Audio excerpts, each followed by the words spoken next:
Entonces vamos a empezar entonces con el tema de historia clínica única y odontología y su nuevo formato. El nuevo formato fue lanzado en el 2000, en el 2021, como ustedes pueden ver, exactamente el martes 18 de mayo del 2021.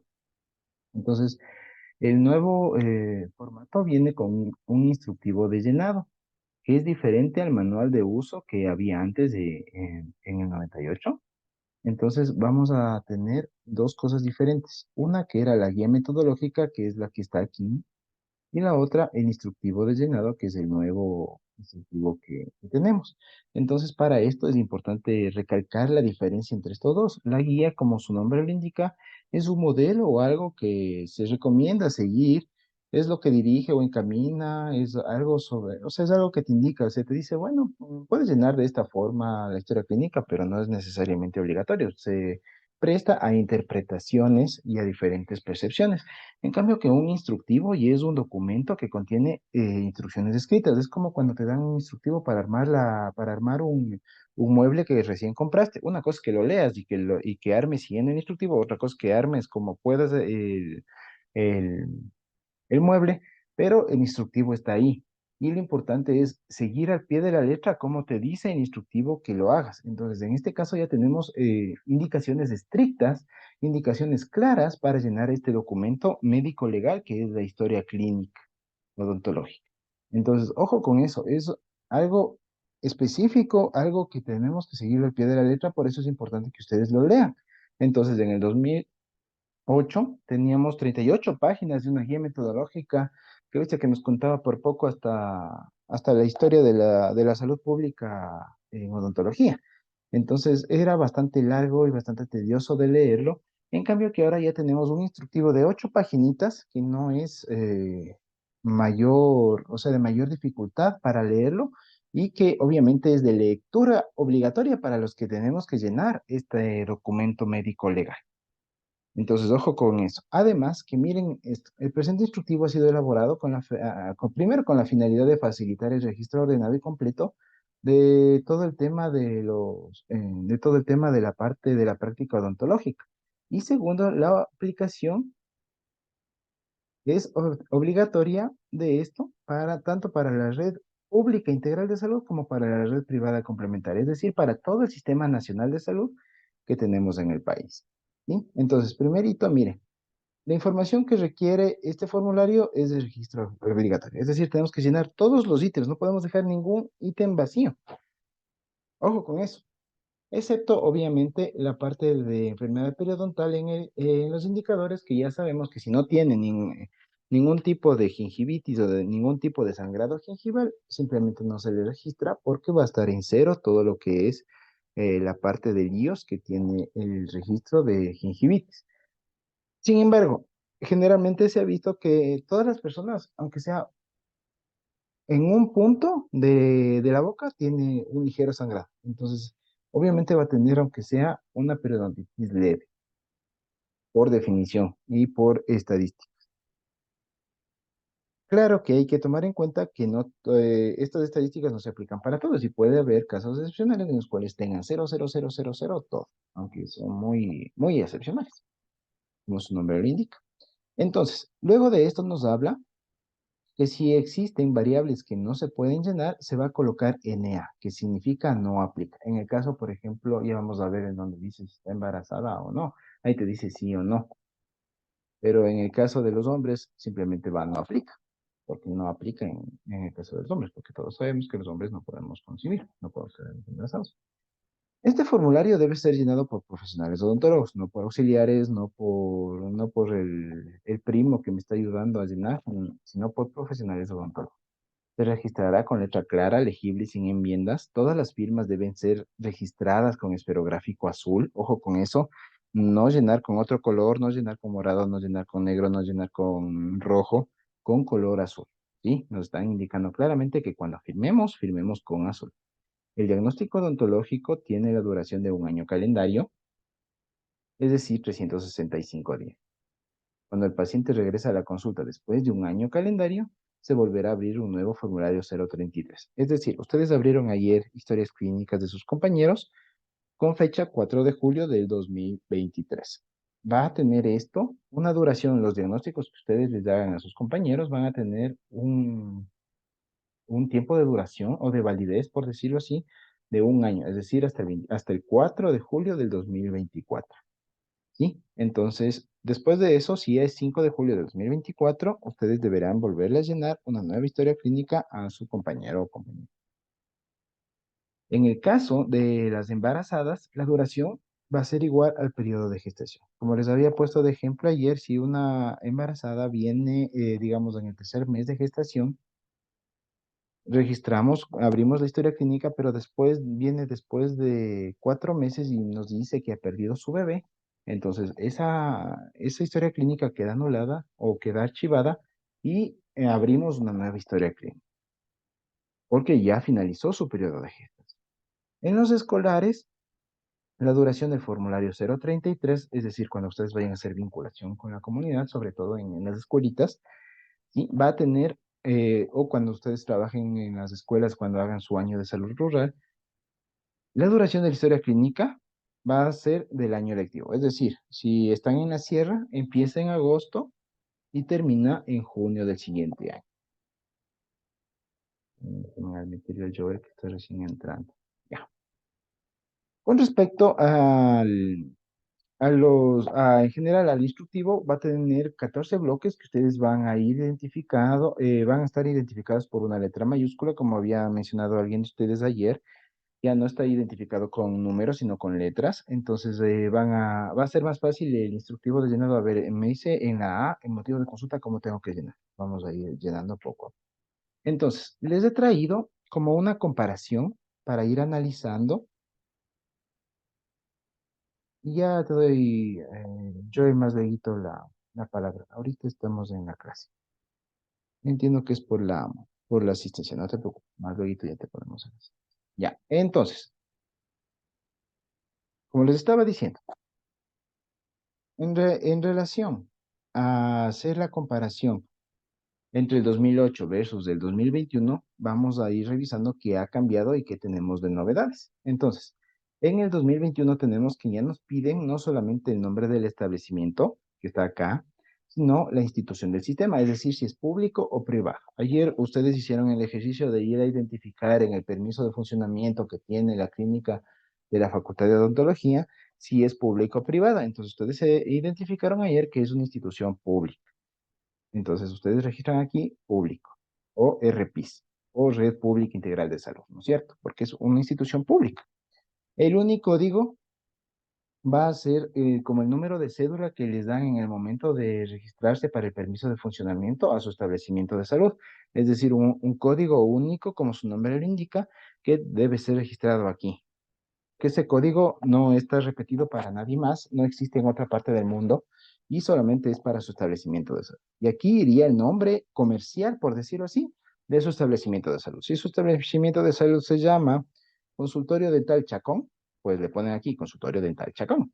Y si su establecimiento de salud se llama Centro de Especialidades Odontológicas, Centro de Especialidades Odontológicas, hasta ahí, le ponen aquí Centro de Especialidades Odontológicas. ¿Se acabó? ¿Sí? Entonces, así tiene que ir tal cual está registrado en el RUC, el nombre comercial debe estar registrado aquí en el nombre del establecimiento de salud. En el caso de la clínica de la Facultad de Odontología de la Universidad Central del Ecuador, sería Clínica Integral de la FAUCE. Ya, ingresa ahí. El número de historia clínica única está establecido que es el número de cédula del paciente. Es decir, ustedes aquí van a registrar el número de cédula del paciente. Y en el número de archivo va cómo le registran en la parte de estadística. Entonces, ahí sí la parte de estadística les va a dar un número de su paciente y aquí ustedes le van a registrar en la parte de número de archivo. El número de hoja es según el número de hoja que vayan utilizando. Si es la primera hoja para abrirle recién la historia clínica, va a ser el número de hoja número 1, valga la redundancia. ¿Sí? Hoja número 1. Entonces aquí le ponen el número 1. Si ya ustedes acaban de llenar la hoja por delante y por detrás y necesitan más hojas para seguir registrando los procedimientos que están haciendo sus pacientes, sería el número de hoja 2. Y así el número de hoja 3, número de hoja 4, 5, 6, etcétera, etcétera. Luego de esto, vamos a llenar ya los datos de filiación del paciente que empiezan con el primer apellido, segundo apellido, el primer nombre y el segundo nombre. En muchos casos tienen tres nombres, tres apellidos, por ejemplo, bueno, no necesariamente tres apellidos, pero tienen, por ejemplo, es Padilla, hay algunos apellidos que son medios compuestos, que tienen dos apellidos en uno, entonces esos pues, van como segundo apellido. Tienen, por ejemplo, María de los Ángeles Cecibel. Entonces, María de los Ángeles sería el primer nombre, Cecibel sería el segundo nombre. Y así sucesivamente de acuerdo a cada caso. Pero en general, las personas tenemos a veces solamente dos nombres o algunas personas tienen solamente un nombre. Entonces, si tienen solo un nombre, va en primer nombre y en el segundo nombre va NA, que es no aplica. Acuérdense en el NA. ¿Sí? El sexo, el masculino, femenino. La edad, vamos a poner solamente números. Ojo, Belén, con eso, porque ayer te equivocaste. Edad solamente con números. Por ejemplo, Claro, 38. Por ejemplo, 38. Y vamos a marcar acá si es horas, días, meses o años. Es decir, si atendemos un neonato de 28 días de nacido, vamos a marcar vamos a poner 28 y vamos a poner acá la X en la D de días. Si atendemos a un bebé de 11 meses, entonces ponemos 11 y ponemos la X en meses. Si atendemos al Steven que tiene 23 años, anotamos el número 23 y anotamos la X en A, que significa años. Ojo con eso. Eso está de diferente acá. Además, que ya no tenemos esto de menor de un año, de 1 a 4, ya no tenemos la identificación de los grupos etarios, porque ya tenemos automáticamente, de acuerdo a la edad, ya eso en el sistema se puede ir ya identificando de acuerdo a estos grupos etarios. Y ya no necesitamos saber si es programado o no programado. Entonces, ya no necesitamos esto. Y esta parte de que si es o no es embarazada, va en la parte de aquí, donde dice motivo de consulta. Vamos a tener si es la persona, o en este caso la mujer que estamos atendiendo, si está embarazada o no. Entonces ahí tenemos que poner una X, X o X. Y en el caso de, por ejemplo, si es una mujer que está embarazada, anotamos sí o no. Si es un hombre, al lado de no ponemos NA, porque no aplica. En motivo de consulta, vamos a poner, como ya lo dijeron muchos de ustedes ayer, entre comillas, las palabras textuales que nos dice el paciente. Señor, ¿en qué le puedo ayudar? Vengo para que me revise mi dentadura. Ponen entre comillas, vengo para que me revise mi dentadura. En enfermedad actual, ahí sí vamos a detallar explícitamente todo lo que presenta el paciente. Paciente de 23 años de sexo masculino acude a consulta para una revisión general. No presenta ningún síntoma de importancia y ya, se acabó. No tenemos nada más que añadir.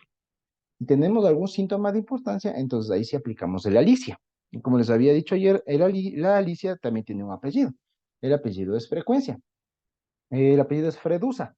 Fredusa significa frecuencia, duración, sintomatología y, bueno, la A no me acuerdo qué era. Creo que es de antecedentes, si más no me equivoco. Ya, entonces, no se olviden de la Alicia. El Alicia empieza con la cronología, luego la localización, las características de intensidad, la causa aparente y los síntomas asociados. Entonces, es importante detallar todo esto en la enfermedad actual. Si tuviéramos algún caso de un paciente que viene con algún problema específico, como por ejemplo dolor odontológico, que es lo más común que vamos a encontrar en nuestras consultas. Entonces, nuestro nuevo formato ahora ya no es solamente como antes, teníamos antecedentes personales y familiares en un solo cuadrito y teníamos que identificar ahí todo y a veces ni siquiera se olvidaban a veces, claro, a veces se olvidaban de identificar si era antecedente personal o antecedente familiar. Entonces, ahora ya tienen aparte, aparte. ¿Para qué? Para primero preguntarle en orden sus antecedentes patológicos personales, incluyendo cirugías, incluyendo medicamentos, etcétera, etcétera, etcétera. Y los antecedentes patológicos familiares. Entonces, aquí tenemos primero alergia al antibiótico, segundo, alergia al anestésico, luego hemorragias. Aquí es importante identificar, por ejemplo, posibles casos de hemofilia, como habíamos conversado ayer. En la parte de VIH-Sida también es importante indagar adecuadamente con el paciente a ver si es que tiene algún riesgo, sobre todo de haber sido contagiado de VIH-Sida. Sobre todo en la actualidad que están habiendo repuntes en los nuevos casos de VIH-Sida. Luego, la parte de tuberculosis, asma, diabetes, hipertensión arterial, enfermedad cardíaca y otros. Entonces, todo esto tenemos que preguntar a nuestro paciente de una manera ordenada. Tenemos, como habían preguntado ayer, si el paciente tiene alergia a otras cosas que no sean antibióticos y anestésicos, anotamos en otros. Tiene el paciente alergia, digamos, al polvo o a la piña o alguna cosa que nos indique el paciente. Y si tiene varias cosas, pues ponemos alergia a varios alergenos.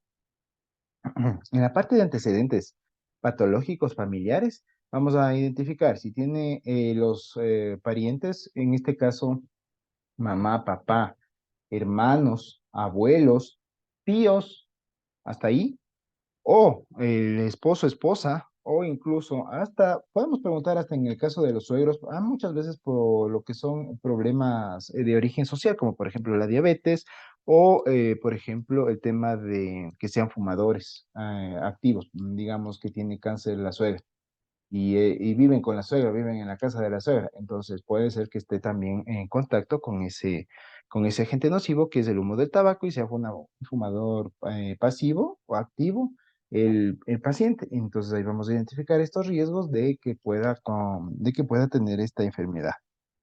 Entonces vamos a identificar cardiopatías, hipertensiones arteriales, vamos a identificar enfermedades cardiovasculares, endocrinos metabólicos, cáncer, tuberculosis, enfermedad mental, enfermedad infecciosa, malformación y otros. Como habíamos ayer hecho un ejercicio, en endocrino metabólico ingresan varios diagnósticos, como por ejemplo la diabetes mellitus, por ejemplo el síndrome de Cushing, la enfermedad de Cushing, enfermedad de Addison, el síndrome de Addison, el tema de o sea, y hipotiroidismo, hipertiroidismo, también problemas de la glándula pineal o de la glándula, se me fue el nombre, bueno, de diferentes glándulas, de diferentes alteraciones hormonales. Ojo con eso. Entonces, endocrino metabólico es súper importante que identifiquemos diferentes enfermedades que pueden ser, sobre todo, hereditarias, congénitas o, eh, o que se pueden compartir entre familiares, ¿sí? Eso es súper importante.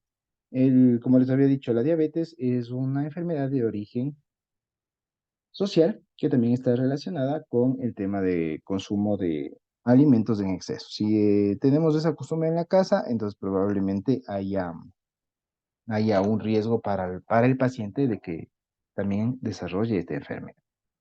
Luego tenemos cáncer, tuberculosis, enfermedades mental, enfermedad infecciosa, malformaciones y otros. En enfermedad infecciosa no se olviden de preguntar COVID, es súper importante preguntar COVID. COVID es uno de los factores que ahora tenemos que cada vez más vamos viendo que no se ha controlado totalmente, siguen habiendo nuevos casos, ya no causa, en su mayoría ya no causa muerte, pero todavía existe un alto riesgo de que pueda afectar a personas vulnerables, sobre todo en la atención odontológica como infección cruzada. Es decir, un paciente vino con COVID, y luego el siguiente paciente que estaba sin COVID se contagió porque nos olvidamos o porque no tuvimos un adecuado manejo de la parte de bioseguridad en nuestro consultorio. Entonces, esto es súper importante que ustedes vayan preguntando y vayan indagando. Luego, la parte de signos vitales, y ya no se llama así, se llama constantes vitales. Ahora empieza con temperatura, ya no con la presión arterial. Sí, antes te preguntaba la frecuencia cardíaca, ahora te preguntan el pulso. La temperatura se ha mantenido igual, temperatura en grados centígrados, la frecuencia respiratoria te siguen preguntando y la recomendación es que además de todo esto, ustedes también verifiquen en sus pacientes la saturación de oxígeno, porque ahí podemos, y sobre todo en el tema de COVID, podemos indagar si es que hay algún tema de presentación de COVID asintomático, es decir, que está desarrollando un problema de insuficiencia respiratoria, pero el paciente no se ha dado cuenta todavía. Entonces, a veces el tema de la saturación de oxígeno nos ayuda bastante en este tipo de identificación. Luego vamos al examen del sistema estomatognático que como habíamos conversado ayer, no ha cambiado la mayor cosa.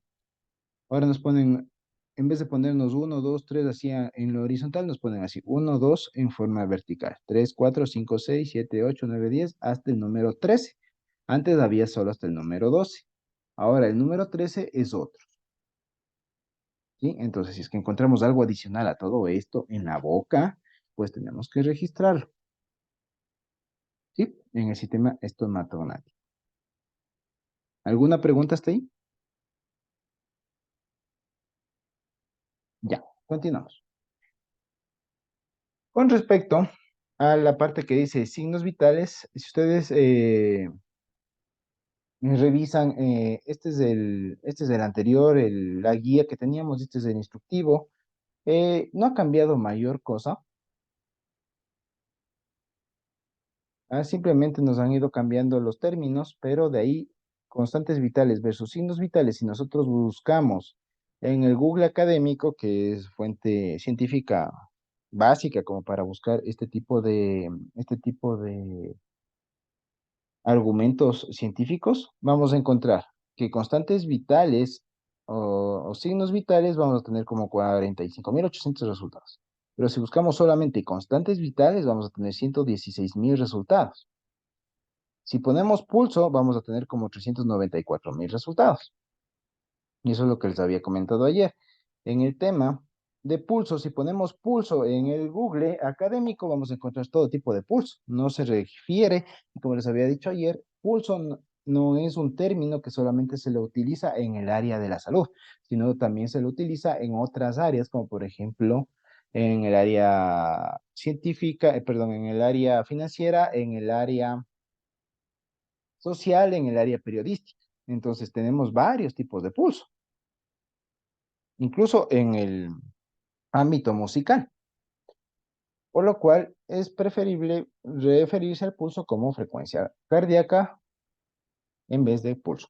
Pero ya que lo han puesto como pulso, pues tenemos esta nueva estructura en la historia clínica única. Lamentablemente, en la publicación de este nuevo acuerdo ministerial con estos cambios, no nos indican los autores ni las bases científicas en las cuales hicieron estas modificaciones. Entonces, no tenemos idea por qué hicieron estos cambios. Simplemente los hicieron. Nosotros buscamos en el PubMed constantes vitales, vamos a encontrar que constantes vitales se refiere a lo mismo que signos vitales. Entonces estamos manejando los mismos términos. Claro que constantes vitales no se maneja tanto como signos vitales. Entonces, han cambiado, no sabemos la base científica, no sabemos la argumentación por la cual cambiaron, pero así lo han hecho. Entonces tenemos esta nueva normativa y que obviamente ya debemos adecuarnos a la misma. Luego tenemos la parte del odontograma. Primero lo primero, nos dice, pintar con azul para tratamiento realizado, rojo para patología actual, eso nos decía en el 2008. Y luego nos decía, movilidad y recesión, marcar 1, 2 o 3, se aplica.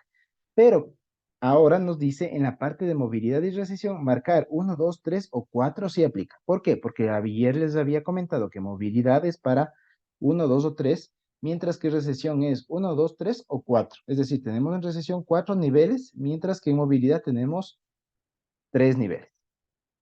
¿Sí? Entonces, no se olviden de esto. Y aquí les indica que es el índice modificado de Miller según la movilidad y la recesión también es de acuerdo a la clasificación de Miller.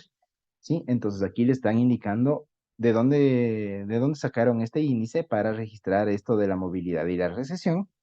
Y también nos indica que registremos solo si hay movilidad y recesión. Solo si existe, es decir, no vamos a marcar cero, sino vamos a dejar vacío y solo vamos a marcar en dientes definitivos. Porque obviamente nosotros tenemos el caso de los dientes temporales que llega a una edad en la cual ya empiezan a moverse de forma natural. Entonces eso no tiene nada que ver con una movilidad patológica, sino es una movilidad fisiológica. Por eso es importante recalcar este punto. Luego tenemos la simbología del odontograma, que ha cambiado en algunas cosas, como por ejemplo, bueno, vamos a revisar de una en una. Rojo, azul, estamos bien en el tema de sellantes y se ha mantenido. Rojo, azul en el tema de extracciones, se ha mantenido. nos indica que X en azul, pongamos por si ha perdido por caries. Ahora, la pérdida por otra causa ya no es en color rojo, sino es en color azul. Ojo con eso. Luego tenemos la endodoncia, ya nos especifica que si es rojo es endodoncia por realizar, si es azul endodoncia realizada. Luego nos indica la prótesis fija, cómo se marca, como ayer habíamos repasado, desde los pilares se les marca, a los pilares se les marca, se les encierra en un cuadrado y de ahí con una línea punteada se les une. Obviamente a todos los que sean pilares se les debe marcar con el cuadradito. Si tenemos un pilar intermedio en esta prótesis fija, pues tenemos que marcarle con el cuadradito, ¿sí? Y aquí ya nos especifica si es rojo es indicada, si es azul es realizada la prótesis. Igual con el tema de la prótesis removible indicada y prótesis removible realizada. Además de esto tenemos prótesis total igual indicada y realizada y las coronas de igual manera si es indicada o es realizada. La obturación ya nos indica si es asimismo azul y es obturación definitiva. Si es rojo es que está presente caries. Si tenemos una obturación provisional, se marca con rojo, porque es aún caries, no se ha obturado definitivamente. Y aquí nos aumentan la letra A en negro, que significa que está ausente, es decir, nunca desarrolló el diente, nunca le extrajeron el diente y tampoco se encuentra en boca y tampoco en la radiografía se le encuentra en hueso. Es decir, no desarrolló. Eso pasa mucho en los terceros molares.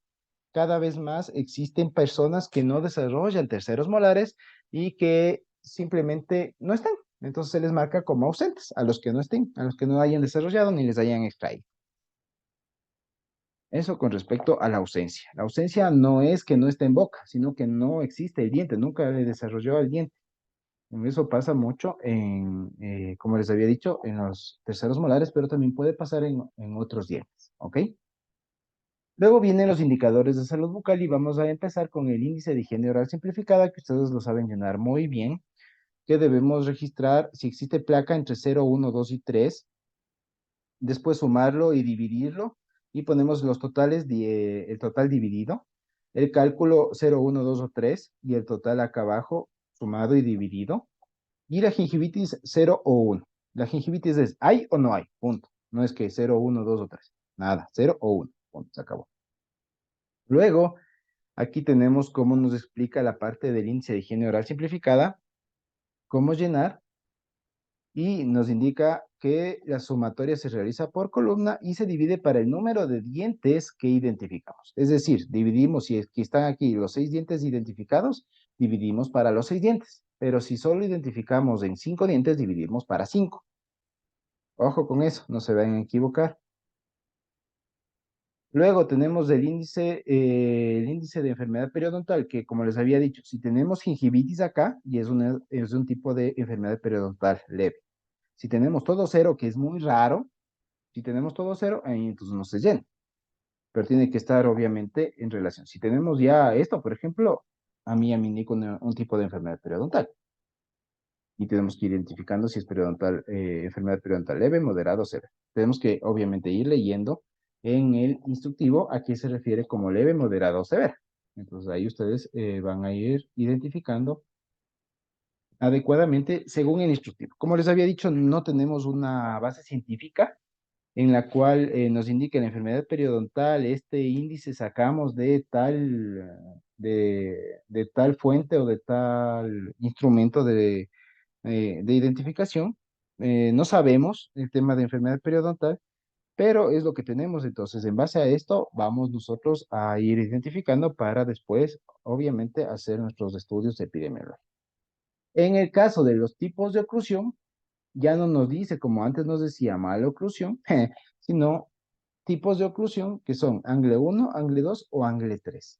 El nivel de fluorosis, solo si existe, vamos a marcar leve, moderado, severo. Si no existe, no marcamos nada y ponemos NA. Punto. En leve ponemos NA. Igual, si no hay enfermedad periodontal, en leve ponemos NA. ¿Por qué? Porque no aplica. Pero como les había dicho, es muy raro porque aunque sea en una de las encías que vamos a revisar, sí vamos a encontrar algún nivel de gingivitis. Entonces, eso es importante que identifiquemos como enfermedad periodontal leve. Luego, para los índices CPO y CEO, CPOD se refiere al CPOD, no al CPOS. Valga la aclaración, vamos a identificar contando de diente en diente, no superficies dentarias, que son diferentes. En el caso del CPO con mayúscula es de dientes definitivos, en el caso del CEO es de dientes temporales. ¿Sí? Entonces, si tenemos un paciente de 21 años, ya no vamos a registrar el CO y vamos a poner NA, NA, NA, NA. Y acá arriba vamos a registrar el CPO de este paciente, indicando cuántos cariados, cuántos perdidos, cuántos obturados y en total cuántos dientes afectados por caries tiene. Luego tenemos los planes de diagnóstico terapéutico y educacional que antes nos pedía en un solo cuadrito, nos pedía biometría hemática, nos pedía química sanguínea, nos pedía rayos X, nos pedía otros. Ahora ya nos dice, primero pedidos de exámenes complementarios, tenemos que indicar aquí qué exámenes estamos pidiendo y abajo nos dice qué resultados encontramos en estos exámenes. Es decir, en la biometría hemática, qué identificamos, en la química sanguínea, que identificamos y pedimos, en los rayos X que identificamos y qué tipo de rayos X pedimos y por qué lo pedimos, y en otros puede ser tomografía, por ejemplo, puede ser resonancia magnética que hayamos pedido por cualquier situación o ecografía. Simplemente vamos a poner aquí en la parte de exámenes que encontramos en estos exámenes. Luego vamos a la parte del diagnóstico. Como vemos aquí, antes nos daban 4 espacios para poner los diagnósticos. Ahora ya nos dan 6 espacios, que es mucho más. Eso es bueno, porque no solamente a veces faltaba, o sea, no solamente a veces era suficiente los 4 espacios que teníamos, sino que nos faltaba espacio para poner todos los diagnósticos que encontrábamos en el paciente. Encontrábamos caries en la retina, caries en esmalte, encontrábamos gingivitis, encontrábamos diferentes patologías del mismo tema de líquen plano, etcétera, etcétera, etcétera, y ya se iban llenando los 4 y después nos faltaba espacio y ya no sabíamos dónde poner. En cambio que aquí ya nos dan 6 espacios para poner los diagnósticos que identifiquemos con nuestro CIE-10. Aquí nos han puesto ya vacío el CIE, ya no sabemos si es el CIE-10 o CIE-11, porque todavía seguimos utilizando el CIE-10, a pesar de que ya está publicado el CIE-11, todavía seguimos utilizando el CIE-10, pero aquí tenemos que ir identificando el código que estemos utilizando en este momento. Si es ya el CIE-11, entonces utilizaremos el CIE-11, si no, el CIE-10 todavía. Sí, y nos indica si debemos, si el diagnóstico es presuntivo o definitivo. Entonces, en muchos casos y en la mayoría de casos vamos a registrar como presuntivo. Ya en los casos que estemos 100% seguros del diagnóstico, definitivo. Luego, en el tema de la fecha de apertura, fecha de control, el nombre del profesional, la firma y todo eso, es mucho más amplio. Ahora ya nos dice la fecha de apertura y la hora, que es muy importante porque a veces se inventaban las fechas y ni siquiera sabíamos si abrieron o no. En cambio, ahora ya sabemos en qué hora exacta abrieron la historia clínica. Eso es importante para el tema de registros y sobre todo en el caso de que haya algún tema de auditoría o demanda penal, ya es necesario registrar la hora. Luego viene primer nombre, primer apellido, segundo apellido del profesional que le atendió, el número de documento de identificación del profesional, en este caso de su profesor, la firma y el sello, ¿sí? Del profesor. Ya cuando ustedes tengan su título registrado en la ACES y manden a hacerse su sello, o en el RURAL les van a dar un sello provisional porque todavía no van a poder registrar en la ACES su título. Entonces, obviamente van a poner aquí el número de cédula suyo, su firma y aquí su sello que tengan de la RURAL, ¿sí? En los protocolos odontológicos del 2014, nosotros tenemos eh, no solamente las atenciones de salud, o sea, los procedimientos que vamos a hacer, sino también tenemos los CIE-10 a los que corresponden estos procedimientos. Entonces, esto es importante porque en la parte del tratamiento, obviamente, vamos a poner el diagnóstico y vamos a poner acá al lado el procedimiento. Ahora ya no nos indican uno, dos o tres, porque obviamente si es la hoja 2, probablemente aquí no empieza desde el 1, sino empieza desde el 8 o desde el 9. Entonces, y vamos a poner aquí la fecha. Vamos a poner todos los diagnósticos y complicaciones que presentó el paciente, todos los procedimientos que hicimos en relación a ese diagnóstico y esas complicaciones del paciente y qué prescripciones enviamos. ¿Sí? Ahora ya no nos piden el código el código del profesional. Antes nos pedían el código del profesional, no el código CIE 10, ojo con eso.